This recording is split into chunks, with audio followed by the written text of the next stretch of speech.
오늘 우리에게 주신 하나님의 말씀은 누가복음 18장 1절에서 8절 말씀입니다. 예수께서 그들에게 항상 기도하고 낙심하지 말아야 할 것을 비유로 말씀하여 이르시되, 어떤 도시에 하나님을 두려워하지 않고 사람을 무시하는 한 재판장이 있는데, 그 도시에 한 과부가 있어 자주 그에게 가서 내 원수에 대한 나의 원한을 풀어 주소서 하되, 그가 얼마 동안 듣지 아니하다가 후에 속으로 생각하되, 내가 하나님을 두려워하지 않고 사람을 무시하나 이 과부가 나를 번거롭게 하니 내가 그 원한을 풀어주리라. 그렇지 않으면 늘 와서 나를 괴롭게 하리라 하였느니라. 주께서 또 이르시되, 불의한 재판장이 말한 것을 들으라. 하물며 하나님께서 그 밤낮 부르짖는 택하신 자들의 원한을 풀어주지 아니하시겠느냐? 그들에게 오래 참으시겠느냐? 내가 너희에게 이르노니 속히 그 원한을 풀어주시리라. 그러나 인자가 올 때에 세상에서 믿음을 보겠느냐 하시니라.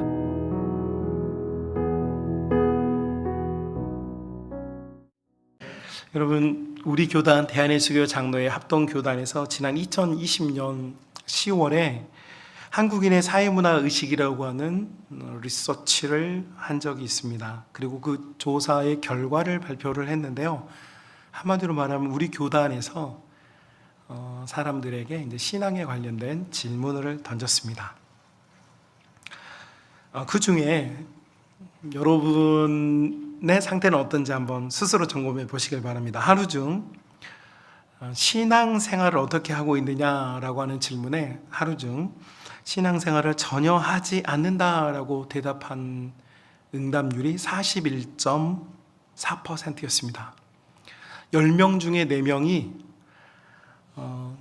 교회를 다니거나 신앙을 가지고 있어도 신앙과 관련된 아무것도 하지 않는다. 아주 쉽게 말하면 기도도 하지 않고 성경도 읽지 않고 그냥 자연인으로서 살고 있다라는 점입니다.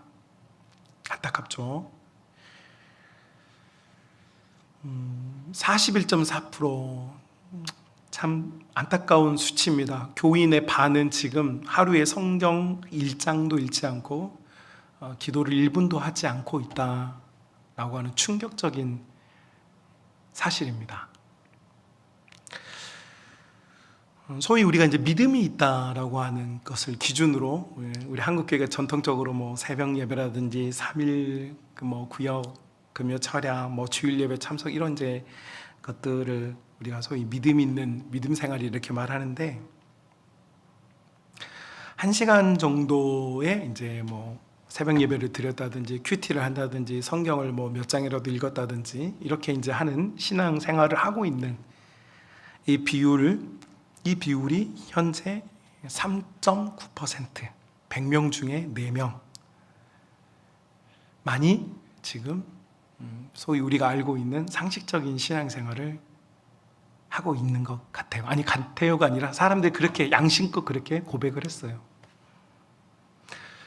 100명 중에 4명, 1000명 중에 40명만이 지금 우리가 알고 있는 소위 믿음 생활을, 온전한 믿음 생활을 하고 있고, 많은 사람들이 신앙의 성적표를, 여러분은 어떠세요? 여러분, 오늘 우리가 함께 읽은 이 본문은 여러분에게 익숙하거나 혹은 여러분이 여러 목회자들에게 설교를 들었던 본문일 것입니다. 8절 하반절에 보면 이렇게 예수님께서 말씀하시죠. 인자가 올 때 세상에서 믿음을 보겠느냐. 소위 말해서 우리가 종말의 시대에 믿는 사람이 있을까? 믿는 사람이 있을 수 있을까라고 하는 예수님의 묵직하지만 강력한 한마디시죠. 믿음을 볼 수 있을까? 여러분, 이런 예수님의 이 묵직한 탄식 앞에서 제가 보니까 제가 이렇게 교육자 생활만 26년 했거든요. 교육자 생활만 이렇게 모태신앙인데, 여러분 이제 교육자 생활만 26년 했는데, 대다수의 성도들이 이렇게 생각하고 있는 것 같아요. 설마 나는 아니야. 나는 아니야. 뭐 이 정도면 아유, 난 중직자 직분자인데, 나는 뭐 직책이 뭐 장로고 권사인데, 아유, 나 모태신앙이야. 우리 가족은 3대째 예수 믿고 있어. 어떤 분들은요, 나는 교회를 오래 다녔어. 심지어 나는 예전에 여기 성령 체험 경험도 있어. 예. 난 옛날에 산기도 다니던 사람이야. 이렇게 자기 위안을 한단 말이죠. 예수님은 과거의 경력에 대해서 묻지 않으세요. 예수님은 항상 너 옛날에 어땠어? 라고 묻지 않으세요. 예수님은 항상 네가 지금 어디 있느냐? 라고 물으시죠. 아담이가 죄를 짓고 하나님이 두려워 숨었어요. 하나님께서 아담에게 야, 옛날에 너랑 나랑 좋았잖아. 너 나 뜨겁게 사랑했잖아. 너 내 말에 순종해서 동물들에게 이름도 지어주고 이 에덴을 잘 가꾸었잖아. 이런 말씀 안 하세요. 하나님의 한마디, 네가 지금 어디 있느냐? 네가 어디 있느냐? 너의 신앙이 지금 어느 정도이냐? 너 지금 기도하고 있느냐? 너 온전한 예배를 드리고 있느냐? 우리 하나님은요, 과거에 대해서 묻지 않아요. 여러분, 과거에 대해서 물으면 우리는 죄가 너무 많아서 사실 더 부끄러워요. 내가 은혜 있는 삶, 실력 있는 삶을 살았던 것보다 우리의 죄는 하늘을 덮을 만큼, 그래서 하나님은 나에게 과거를 잘 묻지 않으세요. 오히려 지금을 물으시죠. 네가 지금 어디 있느냐? 여러분, 그런데 이제 제가 이제 이게 기도 이 목양 골방에서 주님, 믿음을 보겠느냐라고 하시지만 말고, 그러면 우리가 어떻게 해야 됩니까? 예수님의 탄식 말고 어떻게 하면 이 탄식을 비켜나갈 수 있겠습니까? 라고 하는 간절한 매달림이 있었어요. 주님, 우리 교회가, 아니 내 신앙이 이 시대에 있는 이 목회자가 하나님 어떻게 하면 내가 이 믿음을 보겠느냐가 아니라 어떻게 하면 그 음성을 벗어나는 사람이 될 수 있을까? 이런 고민을 하다가 여러분 오늘 본문 말씀에서 엄청난 은혜를 받았어요. 자, 여러분 18장 1절을 보실까요? 이렇게 되어 있죠. 예수님께서 그들에게, 제자들에게 항상 기도하고 낙심하지 말 것에 대한 이야기를 하셨고 비유를 들어주세요. 그러니까 이건 실제하는 사건이 아닙니다. 실제하는 사건이 아니고 기도하고 실망하지 않는 것이라는 말이 뭡니까? 포기하지 않는 거예요. 기도를 하는데 포기하지 않고 기도 생활을 하는 것. 이거 하려면 어떻게 해야 되느냐? 아니, 믿음이 예수님께서 없다고 하는 사람들은 어떤 사람이냐면 기도를 하는데 포기해버린 사람, 기도를 안 하고 포기해버리는 사람은 믿음이 없는 사람이에요. 성경에는 믿음의 여러 종류를 말해요. 그죠? 믿음은 여러 갈래가 있고 여러 종류가 있어요. 그런데 예수님께서 지금 말세에 봐야 하는 믿음, 말세에 견뎌내야 하는 믿음은 뜨겁게 사랑하거나 뜨겁게 봉사하거나 뜨겁게 헌신하는 그런 믿음의 카테고리가 아니라 예수님이 원하는 한 종류가 있는 것 같아요. 말세에 보고 싶어 하는 믿음이 있어요. 그 믿음은 뭐냐? 기도하고 포기하지 않는 믿음이죠. 자, 이 기도하고 포기하지 않는 이 믿음을 예수님께서 설명하시면서 재미난 이야기 하나를 해주십니다. 오늘 본문에는 두 사람이 등장하는데 재판관이 등장합니다. 이 사람은 권력과 힘과 능력과 돈을 모두 다 가진 사람입니다. 이에 반해서 다른 한 사람이 등장하는데 이 여성은 아무것도 없어요.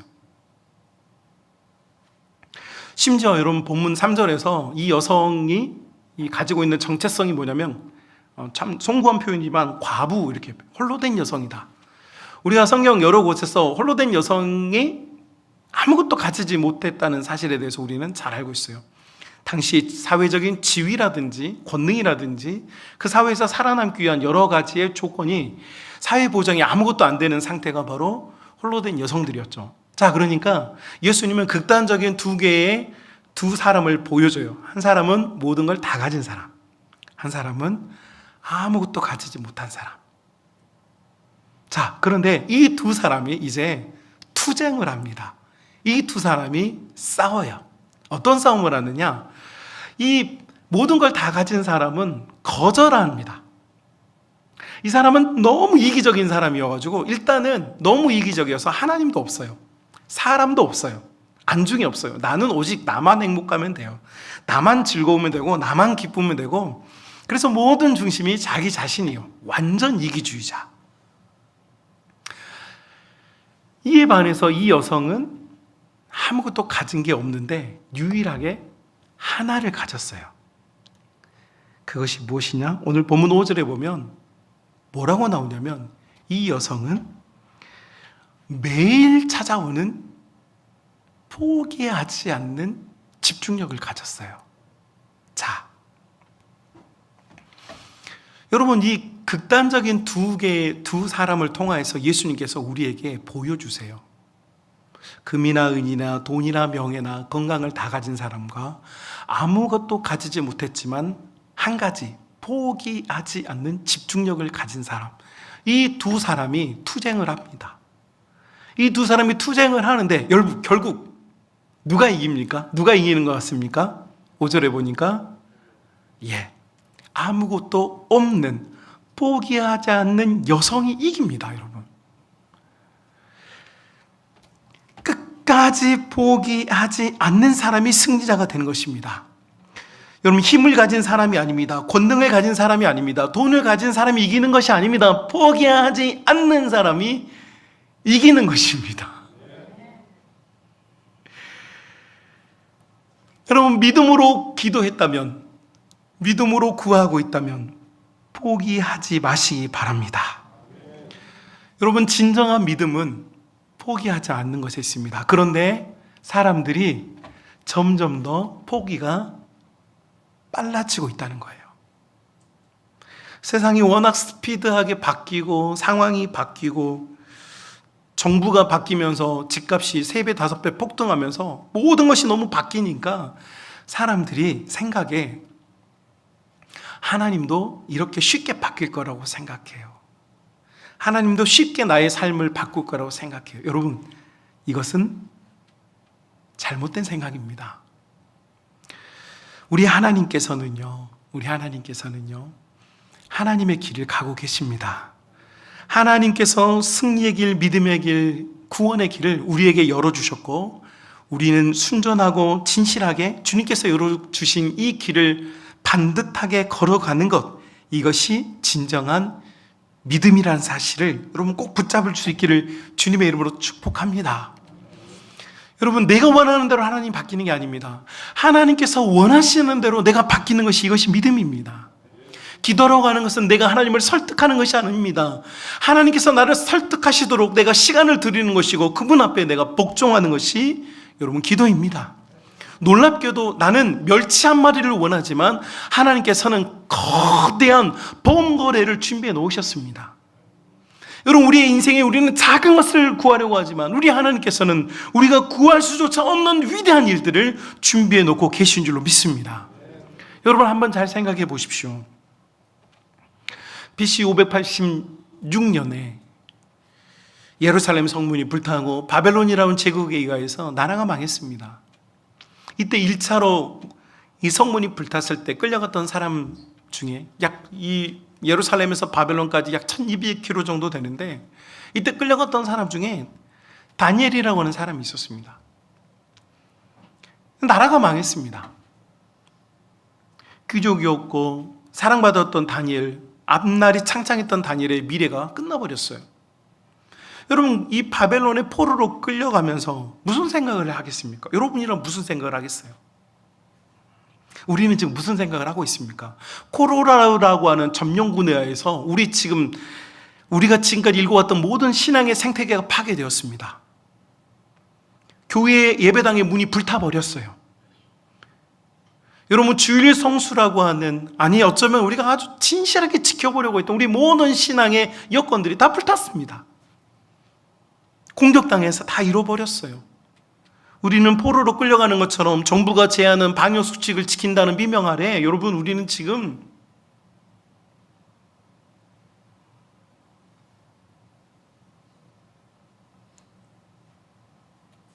바벨론의 포로가 된 다니엘처럼 코로나의 포로가 된 우리의 모습을 볼 수 있어요.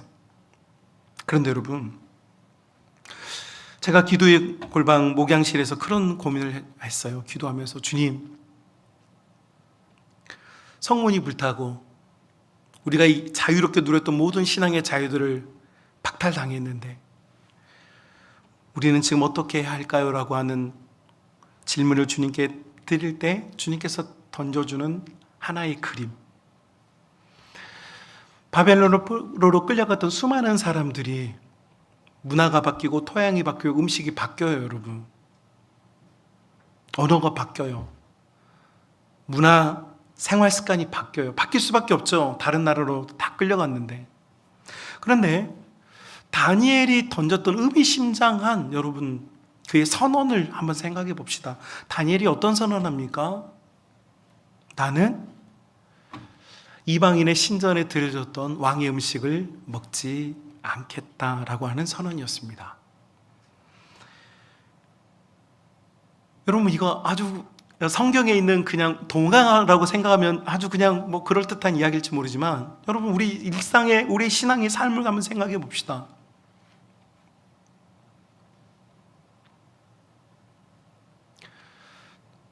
세상이 지금 제공하고 있는 수많은 정보들과 수많은 어떤 정신들, 생각들, 여러분, 우리는 이 바벨론이 예루살렘을 집어삼킨 것처럼 코로나가 교회를 집어삼킨 이 시대에 우리는 세상의 풍물과 뉴스들과 이야기들에 완전히 흠뻑 취해서 가리지 않고 다 먹고 있어요. 그 정보들이 진실이건 진실이 아니건, 사실이건 사실이 아니건 우리는 엄청나게 지금 빨아들이면서 수용하고 있죠.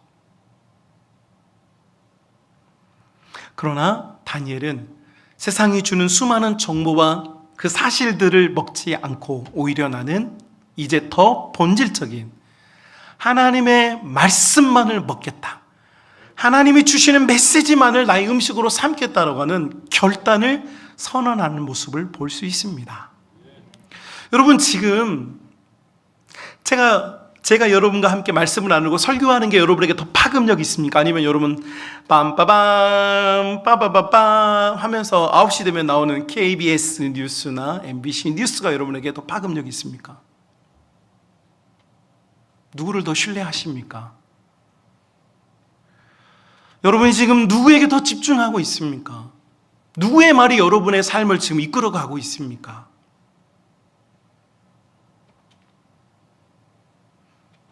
뉴스는 정보이긴 하나 때로는 진실일 수도 있지만 진실이 아닐 때도 있고, 때로는 진리를 말할 것 같지만 진리를 말하지 않을 때도 많습니다.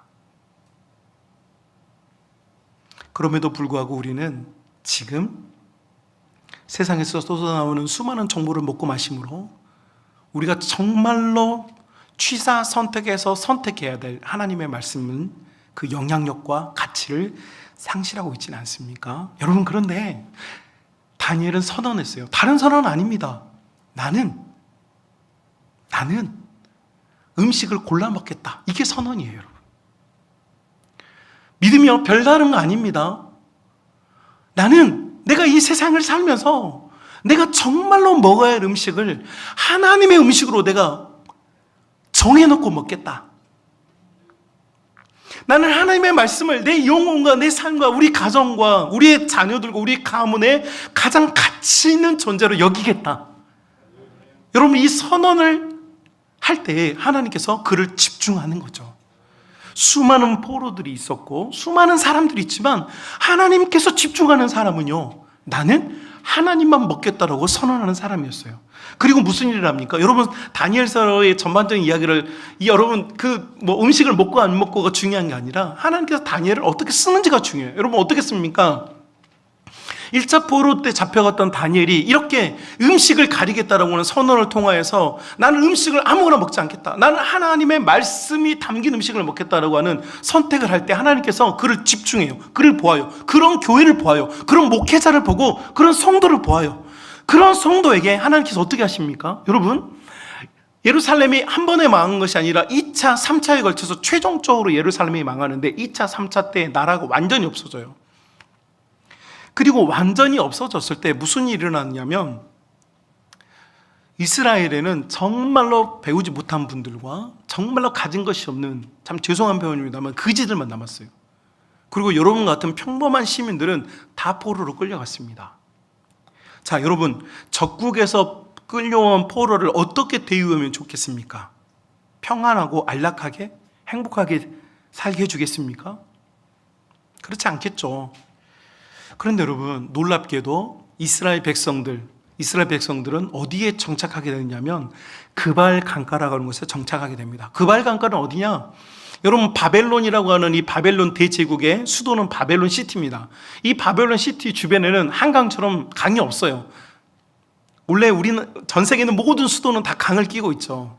부유하게 발달된 모든 도시들은 강을 끼고 있어요. 그런데 이 바벨론 시티는 강이 없어요. 어떻게 했느냐? 유브라데스 강에서 인공 수로를 파가지고 바벨론 시티까지, 여러분 요즘 말로 하면 운하를 팠습니다. 그 운하를 뭐라고 말하냐면 그발강이라고 불렀어요. 자, 여러분 잘 생각해 보십시오. 바벨론의 이 125도를 다스렸던 바벨론의 통치자들이 저 가난하고 힘없는 히브리인들 노예를 끌어다가 어디다 갖다 놔야 되는데 어디다 갖다 놓겠어요? 가장 빈천하고 살기 어려운 데 갖다 놓겠죠. 그런데 놀랍게도 유대인들, 히브리인들은 어디로 정착하느냐? 그발 강가, 다시 말하면 유브라데 강에서부터 바벨론 시티로 가는 길목, 다시 말하면 수량이 풍부한 지역. 중동은 물이 생명인데 물이 많은 지역에 유대인들을 정착시킵니다. 다른 이방인들을 누구도 그곳에 정착시킨 전례가 없어요. 왜요? 그 물에다가 누구라 독이라도 타면 여러분 바벨론 시티 자체가 멸망하니까. 그런데 유대인들은 수량이 풍성한 그발 강가에 자리를 잡아요. 누구 때문에요? 다니엘 때문에요. 다니엘이 바벨론에 나는 하나님의 음식만 먹겠다고 결심한 다니엘이 하나님 눈에 들었고, 하나님께서는 그를 소위 말해서 출세를 시켰어요. 그에게 권능과 능력을 주어요. 지혜를 주어요. 그리고 그 사람이 자기의 민족들을 수량이 풍부한 지역으로 인도하게 만들죠. 그 정책을 결정할 수 있는 자리에 다니엘을 놓았어요. 자, 여러분, 이게 왜 중요합니까? 여러분, 하나님께서는요 지금도 누군가를 통해서 우리 가정을 구원하고 싶어요. 우리 가정에 막혀있는 이 사방 우겨 싸움 당하고 있는 이 상황에서요, 하나님은 분명히 우리 가족 구성원 중에 누군가를 통해서 지금 이 모든 어려움을 물리쳐내기를 원하세요. 여러분, 지금 모든 것이 암흑으로 덮여있는 이 시대에도요, 하나님은요 깨어있는 하나님의 것을 취하는 한 교회를 통해서요 교회들을 살려내실 거예요. 누구를 통해서입니까? 누가 되어야 되겠습니까? 사랑하는 우리 믿음의 가족 여러분, 지금도 하나님께서는 온 땅을 두루 살피사 전심으로 하나님을 향하는 사람을 찾고 계십니다. 그리고 기도하되 포기하지 않는 사람을 찾고 계십니다. 여러분, 오늘날 코로나를 통해서 많은 목회자들이, 여러분 뭐 우리 교회도 강대상에만 올라오면 대표 기도하면 다 코로나 얘기합니다. 여러분, 코로나가 우리 지금 모든 상황에 가장 큰 화두가 된 것은 사실입니다. 그러나 여러분, 코로나보다 크신 우리 주님을 바라봅시다. 우리는요 백신이 어쩌고 코로나가 어쨌고라고 하는 이야기보다 우리 주님에 대한 이야기를 더 많이 해야 합니다. 우리 주님께 더 집중해야 합니다. 기도를 더 확보하고 우리 주님을 더 찾는 성도들과 더 찾는 교회가 되어야 할 줄로 믿습니다. 주님은 교회들과 우리들에게 분명하고 뚜렷한 음성으로 지금 말씀하고 계십니다. 포기하지는 않는 믿음의 기도를 우리 주님이 지금 찾고 계십니다. 우리 교회가, 내가 그 사람이 될 수 있기를 주님의 이름으로 축복합니다. 여러분, 온라인 예배를 지금 드리고 있는데요, 온라인 예배를 드리면서 모든 게 다 가능합니다. 지금 여러분 설교도 온라인 예배 드리는 우리 성도님들 설교 잘 들리시죠? 화면에 제가 자꾸 까맣다고 나온다고 그러는데 제가 까맣습니다. 자, 설교도 잘 들을 수 있어요. 찬양팀이 찬양하면요, 찬양도 사실 마음만 쓰면 따라 부를 수 있습니다. 그런데 온라인 예배 드리면서 잘 되지 않는 한 가지가 있습니다. 그게 무엇입니까? 바로 기도입니다. 설교도 들을 수도 있고 찬양도 따라 부를 수 있지만 놀랍게도 온라인 예배 통화에서 진짜 안 되는 게 뭐냐? 기도입니다. 저도 금요일 우리 기도에 지금 브레이크 되면서 다른 소위 메이저 교회들, 유명한 교회들 금요일 날 밤에 제가 온라인 그 기도에 이렇게 들어가서 봅니다. 워낙 대형 교회들이고 장비가 좋으니까 정말 이렇게 방송국처럼 잘해가지고 기도회를 합니다. 그리고 목회자분들이 자, 우리 이걸 위해서 기도합시다라고 기도합니다. 그리고 강대상 혼자 막 기도하고 있어요. 그래서 저도 동참하는 마음으로 기도해보려고 부단히 노력을 하는데 솔직히 말해서 잘 안 됩니다. 여러분, TV 이렇게 모니터 놓고 여기 앞에서 지금 막 기도하자고 그러니까 나도 눈을 감고 기도하려고 하는데 잘 안 돼요. 내 솔직한 심정입니다. 난 목사인데도, 기도할 마음이 있는데도 안 돼요. 여러분, 지금 코로나 시대에 가장 무서운 일은요, 교회의 기도를 죽이는 것입니다. 여러분, 일본 제국주의 시대에 1910년 한일합방되고 우리나라가 일정 치하에 있을 때 여러분, 한국교회는 강했습니다. 한국교회가 얼마나 강했냐면 일본 놈들이 지지고 볶고 죄송합니다. 일본 놈들이 하면 안 되는데 방송 중이라 이제국주의자들이 한국교회를 괴롭혔습니다. 여러분, 1919년에 우리가 독립선언문을 낭독을 했는데 33명 중에 33명의 민족 대표자 중에 22명이 기독교인이었습니다. 그러니까 일본 이 제국자들 눈에 교회는 뭐냐? 눈에 가시예요. 어떻게 하면 저거 부셔버릴까? 어떻게 하면 저것들을 짓밟을까? 어떻게 하면 저걸 없앨까? 그래서 핍박도 해보고 고문도 해보고 별짓을 다 했는데 교회는 더 강해져요. 짓밟아도 일어나요. 하다못해 이제는 막 새벽에 나와서 막 기도를 하네. 저것들이 하지 말하면 더 하고 꼴보기 싫어 죽겠는데 교회들이 아무리 짓밟혀도 자꾸 일어나요. 그래서 일본 제국자애들이 고민을 했어요. 연구를 했어요. 이 한국에 지금 이 조선 이 남아있는 얘들이 자꾸 독립운동 일으키고 다시 살겠다고 저렇게 하는데 그 중심에 교회가 있어요. 그러면 이 교회를 어떻게 부서뜨릴 것이냐? 근데 밟아도 안 돼, 깨트려도 안 돼, 짓밟아도 안 돼, 무시해도 안 돼, 고문해도 안 돼, 안 돼요, 안 돼. 그래서 이 사람들이 연구한 결론이 있어요. 뭔지 아십니까? 니네 하고 싶은 거 다 해라. 주일 예배도 드리고 오후 예배도 드리고 새벽 예배도 드리고 삼일밤도 드리고 구역 예배도 모이고 금요차로 나오고 니네 하고 싶은 거 다 해라. 다 해. 다 하는데 한 가지만 더 해라. 그게 무엇입니까? 바로 동방요배라고 하는 것입니다. 너네 다 해. 근데 거기다 한 가지만 더 해. 동방요배. 일본의 왕을 천황이라고 자기네들끼리 불러요. 어이없는, 지금도 우리도 그렇게 부르면 안 됩니다. 무슨 천황이 뭡니까? 하늘의 아들이어가지고 살아있는 신으로 여기고 그 살아있는 신에게 동쪽을 향해서 절을 해라. 이게 동방요배였습니다. 한마디로 말하면 일본 제국주의자들이 한 교회를 깨뜨리기 위해서 개발한 게 뭐냐? 바로 우상을 숭배하게 하는 것이었습니다. 그런데 처음에는 목회자들이 다 반대했어요. 이거는 명백한 우상 숭배다. 말도 안 된다. 그런데 여러분, 목회자들의 자녀들 산에다 갖다 가두고 부인들을 산쪽에 묶어놔 버리고 기도에 갔다 오는데 납치해가지고 가둬놓고 막 이렇게 하면서 뭔가 핍박을 하니까 결국은 여러분 꼭 이 날을 기억하십시오. 1938년 9월 9일 교회가 굴복하고 맙니다. 대한예수교 장로회 우리 교단이 동방요배는 우상숭배가 아니므로 교회와 교회인들은 동방요배에 참석하라고 하는 결정을 내리게 됩니다. 여러분, 다 하라고 했어요. 기도도 하고 말씀도 듣고 좋은 일도 하고 전도도 하고 사랑도 나누고 다 해라. 그런데 우상 숭배해라. 그리고 여러분 1938년 9월 9일 이런 결정을 내리고 나서 교회들과 성도들이 동방용회에 참여했습니다.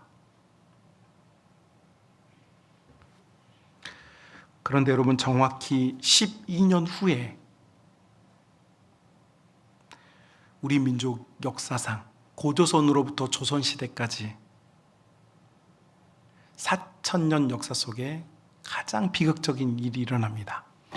우리나라는 고조선 시대로부터 조선에 이르기까지 약 960회의 외적의 침입을 받았습니다. 일본 놈들이든 중국 놈들이든 몽골 놈들이든 러시아 놈들이든 960회 정도의 침입을 받은 국가가 우리나라입니다. 그런데 960회 침입을 받았어도 단 한 번도 우리 민족끼리 서로를 죽인 적은 없습니다.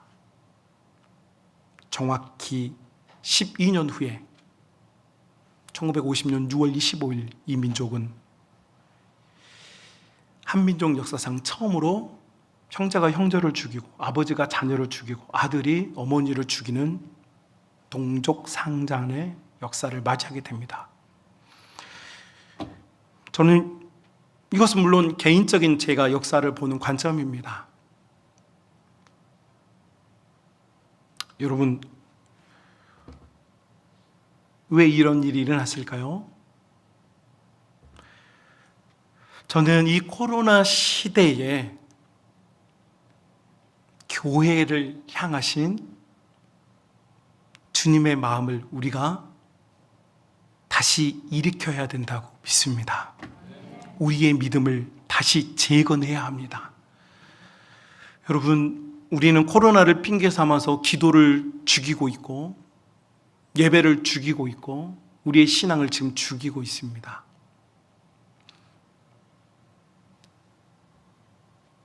우리의 기도와 우리의 믿음을 재건해야 합니다. 9월 11일 우리 교회에는 임직식을 앞에 두고 있습니다. 저는 이 일이 사람의 행사가 되지 않기를 원하고 있고 우리 교회 중직자들이 많습니다. 우리 교회 중직자가 약 50여 명 정도 되는데 새벽기도 나오는 분 지금 7분. 누가 나오지 말라는 사람 아무도 없는데 안 나오게 됐어요. 누가 나오지 말라고 그랬을까요? 나오지 말라는 사람 아무도 없었어요. 그런데 우리가 안 나와요. 왜요? 우리도 모르게 우리의 기도를 죽이고 있는 거죠. 그래서 앞으로 2주 동안 특세를 하려고요. 중직자 그리고 중직자가 되려고 하는 분들 같이 모여서 다시 재건하자. 이 기도를 재건하자. 이 믿음을 재건하자. 과거로 돌아가자가 아니라 다시 살려내자. 우리가 정말 주님이 기뻐하는 교회의 모습, 신앙의 모습으로 다시 일어서자. 여러분 시간이 안 맞아서 물론 바쁜 철이라는 걸 알고 있습니다. 농사 지으는 분들은 지금 바쁜 철이라는 걸 알고 있어요. 제가 그래서 제안 드려요. 꼭 새벽 예배 시간이 아니더라도 신앙 양심을 가지고 30분은 무조건 기도하자. 어디서? 예배당에서. 집에서 하는 거 솔직히 여러분 양심껏 안 된다는 거 다 알아요. 예배당에서 새벽 3시에 일어나시면 교회 오셔서 30분 기도하고 가서 하우스 가서 일하십시오. 새벽 예배 나올 수 있으면 같이 와서 기도합시다. 안 되면 여러분 점심시간 하우스가 뜨거워서 못 들어가잖아요. 그때 점심 먹고 오셔서 예배당에 와서 30분 동안은 교회를 위해서 내 신앙을 위해서 같이 기도합시다. 그것도 안 됐다면 저녁 먹고 잠자리에 들기 전에 여러분 예배당에 제가 12시까지 불을 켜놓을 테니까 오셔서 기도하고 여러분 우리 신앙 양심을 가지고 다시 내 기도를 살려내야 되겠다. 우리 교회를, 우리 신앙을, 내 신앙을, 우리 가정의 신앙을 다시 살려내야겠다라고 하는 여러분 이 재건 기도가 여러분에게 있기를 주님의 이름으로 축복합니다. 여러분 이것은 생과 사의 문제입니다. 제가 이렇게 사역을 하면서 어떤 집사님이 자기 인생을 판가름하는 엄청 중요한 일에 있었습니다. 그런데 여러분 놀랍게도 사실 자기 인생이 걸린 문제들 앞에서 사람들이요 기도해야 되겠다는 생각을 하는데 기도하기가 쉽지 않아요. 희한하죠? 근데 그럴 수 있어요. 그런데 이분이 너무 중요한 일인 걸 알고 있어요. 제자 훈련하면서 교제를 통해서 이분 인생이 정말 중요한 일이구나. 이 결정 하나가 이 사람의 인생을 망하게 하거나 다시 재기시키는 그런 기로에 서 있는데 기도를 하고 싶은데도 기도가 안 돼. 기도해야 된다는 걸 알면서도 기도가 안 돼. 그런데 어느 날 금요 철야 시간에 한쪽에 와 있어요.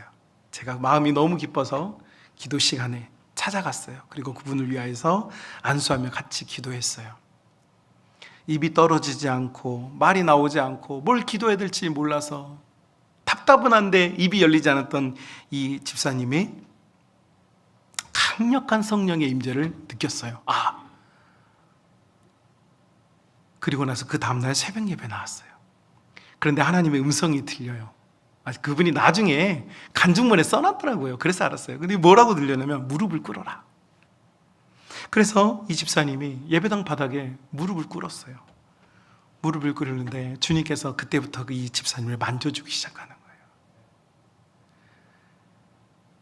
이분이 5분도 기도하기 싫고 5분도 기도하기 어려워요. 여러분 지금요. 지금 우리 아마 모르겠어요. 대다수의 성도들이 지금 기도하라고 그러면 5분 기도하자고 그러면 눈 감았다가 한 5분 하고 나면 눈 살짝 떠가지고 이제 끝났나 안 끝났나 갔나 안 갔나 이러면서 지금 할 말 다 해도 5분이 안 되는 지금 상황에 아마 직면해 있을 거예요. 그런데 성령 하나님께서 그 사람 속에 기름을 부으시니까 이분이 막 울면서 1시간을 넘게 기도하고 그때 깨달아졌다는 거예요. 뭐가 깨달아졌느냐? 이 사람의 인생을 판가름하는 너무 중요한 사건을 앞에 두고 있었는데 하나님께서는 이 사람에게 이 문제를 해결하고 싶은 게 아니에요. 하나님께서 이 사람에게 이 문제를 준 이유가 있었어요. 여러분, 우리의 삶에 일어나는 일은요, 단 하나도 우연이 없습니다. 하나님의 손에 있는 줄 믿습니다. 하나님이 무슨 말씀을 해주시냐면 이 집사님에게 사랑하는 나의 아들아, 나는 너를 믿음의 사람, 기도의 사람으로 만들고 싶어서 너 이 앞에 문제를 놨다. 너는 이 문제를 놓고 씨름하고 기도하고 내 앞에서 울었어야 했다. 그러면 너는 살았을 텐데 그 문제를 피하고 싶고, 여러분 우리가 다 그래요. 문제를 피하고 싶어요. 자꾸 회피하고 싶어요. 왜요? 그동안은 마음이 편안하거든요. 그래서 결국 영적으로도 회피하다 보니 여러분 여기까지 온 거예요. 그때 집사님이 깨닫고, 주님, 제가 주님 앞에 다시 섭니다. 고백할 때 하나님께서 그 영혼을 만져주시고 그 삶을 만져주시고 그 삶의 역사를 일으켜주신 줄 믿습니다. 그걸 다 간증을 해서 저한테 함께 공유했어요. 여러분, 지금도요, 우리 하나님은요, 믿음 있는 자와 믿음으로 강구하는 자, 기도를 포기하지 않는 자들 속에서 일하고 계십니다. 역사하고 계십니다. 여러분, 우리가 잃어버리던 그 믿음을 다시 일으켜야 합니다. 여러분, 우리 속에 있던 기도의 능력을 다시 살려내야 합니다. 여러분, 우리가 멈춰버렸던 우리의 삶에 있었던 하나님의 그 풍성한 은혜를 다시 누려야 합니다. 우리 성만 가족 여러분, 중직자, 그리고 중직자가 되려고 하는 자, 뿐만 아니라 새 능력, 새 은혜, 새 힘 공급받고 내가 다시 시작해야겠다 결단하신 분들은요, 내일 새벽에 만납시다. 새벽에 못 만나더라도 여러분 신앙 양심을 가지고요, 하루에 30분은 예배당에 와서 여러분의 형편과 사정과 기도하십시다. 그러면서요, 다시 한번 주님, 내 영혼의 리바이벌, 내 삶의 리바이벌, 부흥이여 다시 오라. 내 심령과 영혼의 내 삶의 우리 가정의 주의 은혜가 다시 임재하여 달라고 여러분 구하고 자꾸 두드려서 응답받는 믿음의 교회, 믿음의 성도, 믿음의 가정이 될 수 있기를 주님의 이름으로 축복합니다.